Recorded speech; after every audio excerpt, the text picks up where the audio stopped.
CTHULHU Jack.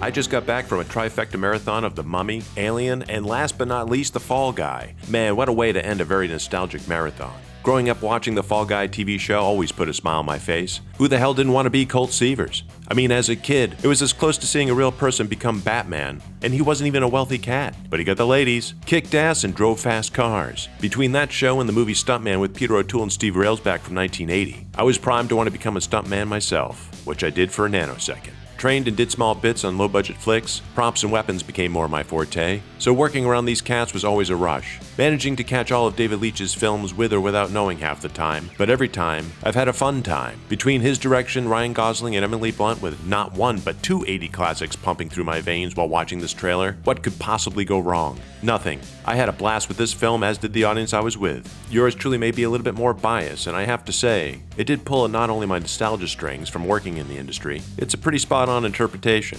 The over-the-top cartoon version of Gale, the producer from the Metal Storm sci-fi movie they were filming, was played by Hannah Waddingham, who in my opinion nailed it in the high 90 percentile of how bonkers a producer can act. In my personal experience, it wasn't Diet Coke they were sipping through a straw. The film industry is made up of a dysfunctional family with talents and pros that come together in a controlled chaos to create a piece of entertainment. Whether it hits all the beats and is a success, or a complete mishap, no one ever really sets out to make a piece of shit. In The Fall Guy, the love there is throughout. Ryan Gosling as Colt Seavers truly put a huge grin on my face. His charismatic performance really hits all those proper notes as a leading man with its comedic timing. He nailed a memorable character for sure. Emily Blunt starts out as a camera operator who turns director as the film progresses by the name of Jodie. Strong, funny, and sweet, all wrapped up in a tight ball of anxiety-riddled energy you would find in a first-time director with some credit under their belt. I don't want to give any spoilers away. From the trailer you can piece together the story. The plot is only the skeleton of the film that, like the stuntman and the Fall Guy did back in the 80s, was created to showcase the unsung talent behind the camera that takes all the knocks. I'm really happy this is an updated version of that, especially getting a peek behind the curtain to enjoy all those toys meant to put together something as ambitious as Metal Storm. So, if you're looking for a fun-filled flick that has more Easter eggs than the Easter Bunny could haul, while having a good time along the way, then join Colt Seavers on set, and if you see him, get him a cup of coffee.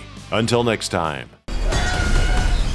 I'm just a stunt guy! Join Darkside Media and Lovecraft PI at this year's Watch City Steampunk Festival, Saturday, May 11th, in Waltham, Massachusetts. Admission is free, and the fest is outdoors. If you mention that you're a subscriber here at Cthulhu Jack, there's a free comic for you on the day.